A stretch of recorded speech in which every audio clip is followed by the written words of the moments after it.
দেখো আমাদের রাস্তায় বালি পড়েছে, তো এই যে জল দেওয়া হচ্ছে রাস্তায়, দেখেছো তো?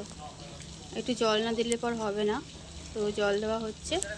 আর আজকে টিফিনে কি করছি দেখাচ্ছি, রান্নাও কি করব সেটাও দেখাবো। টিফিনে এই যে চাউ করছি, এগ চাউ করছি, বাদাম দেওয়া আছে, এই যে এগ চাউ করছি, টিফিনে খাওয়া হবে।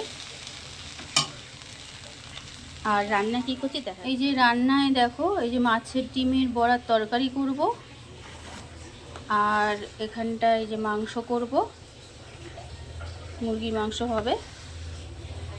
তো পরে আবার রান্নাগুলো নিয়ে আসবো। বাই।